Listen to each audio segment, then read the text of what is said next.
Praise the Lord. மீண்டும் உங்களை சந்திப்பதில் நான் மிக்க மகிழ்ச்சி அடைகிறேன். இன்றைக்கு 4வது செய்தியாக பேசுகிற தெய்வம் அல்லது தேவன் பேசுகிறார். 4வது செய்தியாக நாம் பார்க்க போகிறோம். தேவன் எப்படி பேசுவார்? கடந்த எபிசோடில் தேவன் நேரடியாய் பேசுவார் என்று பார்த்தோம். இன்றைக்கு இந்த செய்தியில் தேவன் அசரீரி வாக்கின் மூலமாக பேசுகிறார். அதாவது ஆடியோ வாய்ஸ். வெறும் சத்தம் மட்டும்தான் கேட்கும், ஆண்டவரை பார்க்க முடியாது. நான் வேதத்தில் இருக்கிற எல்லாருடைய அனுபவத்தையும் எடுத்து உங்களுக்கு சொன்னேன்னா இந்த செய்தி 1.5 மணி நேரம் 2 மணி நேரம் ஆகும். நிறைய எவிடன்ஸ் உங்களுக்கு நான் எடுத்து கொடுக்க முடியும். அநேகருடைய வாழ்க்கையின் சாட்சியை நான் உங்களுக்கு எடுத்து கொடுக்க முடியும். ஆனால் இப்பொழுது நான் உங்களுக்கு சிலருடைய காரியங்களை மட்டும்தான் எடுத்து சொல்லுவேன். சாம்பிளுக்கு தான் நான் உங்களுக்கு எடுத்து சொல்கிறேன். 4 டேஸ்ட்டுன்னு சொல்லுவாங்க பார்த்தீங்களா?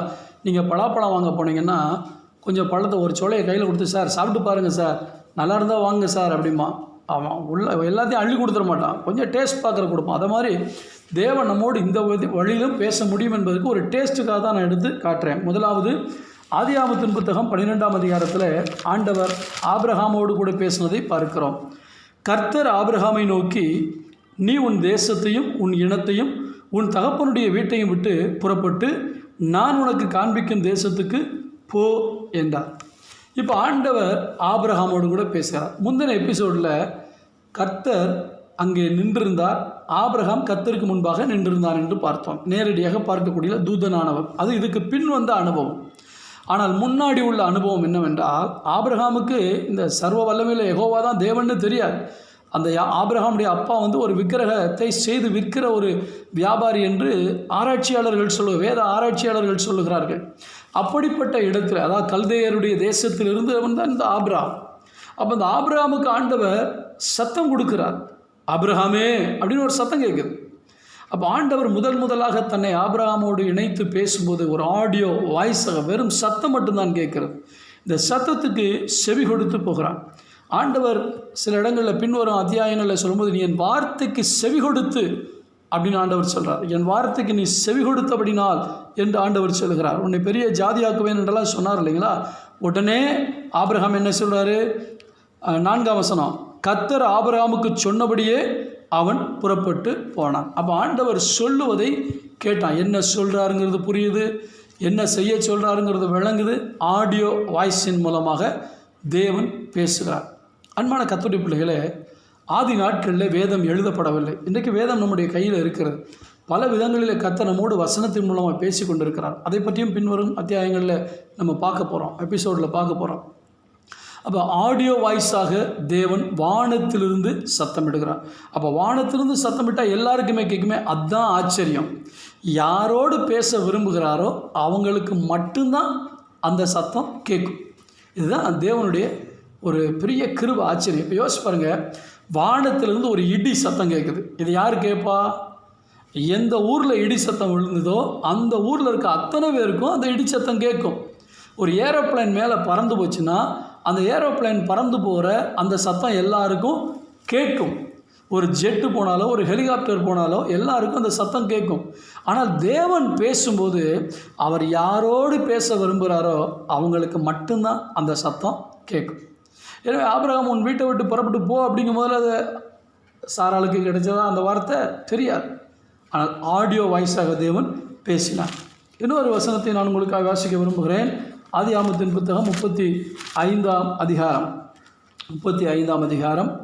தேவன் யாக்கோபை நோக்கி, நீ எழுந்து பெத்தேலுக்கு போய் அங்கே குடியிருந்து உன் சகோதரனாகிய ஏசாவின் முகத்துக்கு விலகி ஓடிப்போகிற போது உனக்கு தரிசனமாகின தேவனுக்கு அங்கே ஒரு பலிபீடத்தை உண்டாக்கு என்றார்.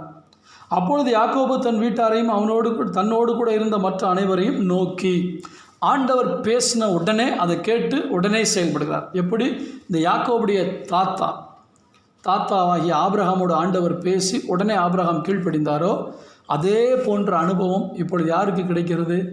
யாக்கோபுக்கும் கிடைக்கிறது. யாக்கோபோடு தேவன் பேசினார், சத்தம் கேட்டது. அந்த சத்தத்தை கேட்டு அப்படியே அவர் செயல்படுகிறார் என்பதை பார்க்கிறோம். எனக்கு அன்பான கர்த்தருடைய பிள்ளைகளே, இன்றைக்கும் அந்த அனுபவம் உள்ளவர்கள் ஏராளமான பேர் இருக்கிறார்கள். இஸ்லாமிய நாடுகளிலே சிலருடைய சாட்சியை நான் கேட்டிருக்கிறேன். திடீரென்று அவர்கள் போய்கொண்டிருக்கும் பொழுது ஒரு சத்தம் கேட்டதான். அந்த சத்தம் எங்கிருந்து வருகிறது என்று தெரியாமல், கடவுளே நீ யார் என்று கேட்கும் பொழுது, நான் தான் கர்த்தராகிய இயேசு கிறிஸ்து என்று அவர்களுக்கு அந்த ஆடியோ வாய்ஸாக பேசியிருக்கிறார். அந்த ஊரில் இருக்க மற்றவங்களுக்கெல்லாம் கேட்கல, ஆனால் ஒரு சிலருக்கு ஆண்டவர் யாரோடு பேச விரும்பினாரோ அவர்களுக்கு கேட்டிருக்கிறார். இன்றும் இந்த அனுபவம் இருக்கத்தான் செய்கிறது. ஆண்டவர் ஆடியோ வாய்ஸாக பேசுகிறார். ஆனால் ரொம்ப ரேர், ரொம்ப, அதாவது எல்லா நேரத்திலும் அப்படியே பேசுறதில்ல. ரொம்ப சிலரோடு ஆண்டவர், ஏன் நமக்கு காரணம் தெரியாது, அவருடைய சித்தம், சிலரோடு அப்படி ஆண்டவர் பேசுகிறார். யோசுவாவின் புத்தகத்தில் 11ஆம் அதிகாரம் 6ஆம் வசனம். அப்பொழுது கர்த்தர் யோசுவாவை நோக்கி, அவர்களுக்கு பயப்படாயாக, நாளை இந்நேரத்திலே நான் அவர்களை எல்லாம் இஸ்ரவேலுக்கு முன்பாக வெட்டுண்டவர்களாக ஒப்பு கொடுப்பேன். நீ அவர்கள் குதிரைகளின் குதிகால் நரம்புகளை அறுத்து அவர்கள் ரதங்களை அக்னியால் சுட்டெரிக்க கடவாய். இப்போ ஆண்டவர் ஒரு யுத்தத்துக்குரிய வழிமுறைகளை சொல்லிக் கொடுக்கிறார். நேரடியாக பரலோகத்தில் இருக்கிற தேவன் அவர் நேரடியாக காட்சி தரலை. இப்போ நேரடியாக அவருடைய சத்தம் மட்டும் கேட்குது. ஏன்னா நிறைய ராஜாக்கள் இந்த யோசுவாவுக்கு விரோதமாக எழும்பி வர்றாங்க. இப்போ என்ன செய்கிறதுன்னு தெரியாமல் பயந்து போயிருக்கான். ஏராளமான ராஜாக்கள் வர்றாங்க. அந்த சூழ்நிலையில் பயந்து போயிருக்கும் பொழுது தேவனுடைய சத்தத்தை அவன் கேட்குறான். நேரடியாக தேவனுடைய சத்தத்தை கேட்குறான். அப்போ கேட்கும்போது ஆண்டவர் என்ன சொல்கிறாரு, நீ இப்படி தான் யுத்தத்துக்கு போகணும், நீ என்னென்ன செய்யணும் அப்படிங்கிற வழிமுறைகள் அவனுக்கு தெளிவாக சொல்லிக் கொடுக்குறாரு. கவனிங்க, இது ஆடியோ வாய்ஸாக மட்டும் இல்லாமல் இருந்திருந்தா, ஏதோ சத்தம் கேட்டிருந்தா இடி முழக்க சத்தம் மாதிரி கேட்டிருக்கோம். ஆண்டவருடைய டைரக்ஷன் நல்லா புரியுது. அதே போல தான் அவன் செய்தான் என்று 9ஆம் வசனத்தில் வாசிக்கிறோம்.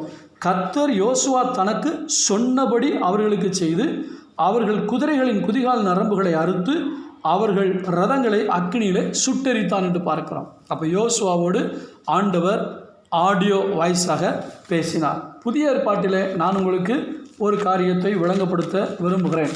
அப்போஸ்தல நடவடிகள் 9ஆம் அதிகாரம் 3, 4 வசனங்கள். 5ஆம் வசனம். அவன் பிரயாணமாய் போய் தமஸ்குவுக்கு சமீபித்த போது சடுதியில வானத்திலிருந்து ஒரு ஒளி அவனை சுற்றிலும் பிரகாசித்தது. அவன் தரையிலே விழுந்தான். அப்பொழுது, சவுலே சவுலே, நீ என்னை ஏன் துன்பப்படுத்துகிறாய் என்று தன்னுடனே சொல்லுகிற ஒரு சத்தத்தை கேட்டான். உடனே அவன் பதில் சொல்கிறான். அதற்கு அவன், ஆண்டவரே நீர் யார் என்றான். அதற்கு கர்த்தர், நீ துன்பப்படுத்துகிற இயேசு நானே. இப்போ புதிய ஏற்பாட்டிலையும் ஆண்டவர் ஆடியோ வாய்ஸ் மூலமாக யாரோடு பேசுகிறார்? பவுலோடு ஆண்டவர் பேசுகிறார். அவன் சவுலாக இருக்கும் பொழுது சவுலே சவுலே என்று ஆண்டவர் பேசுகிறார். அந்த பவுலுடைய வாழ்க்கையில் இதே போன்ற நிறைய அனுபவங்கள் உண்டு. எனக்கு அன்பானவர்களே, 4 பேருடைய வாழ்க்கையை உங்களுக்கு சொன்னேன். ஆபிரகாம், யாக்கோபு, யோசுவா, அப்போஸ்தலனாகிய பவுல். உங்களுடைய வாழ்க்கையிலும் இப்படிப்பட்ட அனுபவங்கள் தேவைன்னா ஆண்டவர்கிட்ட ஜெபம் பண்ணுங்க. ஆனால் தேவன் பேசுகிற விதங்களை குறித்து நான் உங்களுக்கு கற்றுக் கொடுக்குறேனே தவிர, நீங்கள் நல்லா ஜெபம் பண்ணுங்க, இப்படிலாம் கர்த்தர் பேசுவாருன்னு நான் கேரண்டி கொடுக்க முடியாது. அது அவருடைய சித்தம். ஆனால் தேவன் பேசுகிற விதங்கள் இப்படியெல்லாம் பேசி கொண்டிருக்கிறார். என்ன, நீங்கள் ஆண்டவரோட பேச தயாராக இருக்கிறீங்களா? கர்த்தரோடு பேசுங்க, அவர் உங்களோட பேசுவார். ஜெபிப்போமா? கிருபையுள்ள நல்ல தகப்பனே, ஆபிரகாமோடும் யாக்கோபோடும் யோசுவாவோடும் பவுலோடும் ஆடியோ வாய்ஸாக சத்தத்தை அவர்களெல்லாம் கேட்டார்களே, நாங்களும் உம்முடைய சத்தத்தை கேட்க விரும்புகிறோம். நீர் அப்படிப்பட்ட அனுபவத்தை எங்களுக்கு கொடுக்க சித்தமாக இருப்பீர் என்றால், எனக்கும் இதை பார்த்து கொண்டிருக்கிற ஒவ்வொருவருக்கும் அப்படிப்பட்ட அனுபவத்தை தந்து இன்னும்மை உறுதியாய் பற்றிக்கொள்ள, உம்முடைய நாமத்தை அதிகமாய் அறிந்து கொள்ள எங்களுக்கு வேண்டிய கிருபையைத்தான். இயேசுவின் நாமத்தில் பிதாவே, ஆமென். கர்த்தர் உங்களை ஆசீர்வதிப்பாராக. இன்னும் சப்ஸ்கிரைப் பண்ணாட்டா இந்த சேனலை சப்ஸ்கிரைப் பண்ணுங்கள். தொடர்ந்து இந்த செய்தியினுடைய தொடர்ச்சியை அடுத்த செய்தியிலே பார்ப்போம்.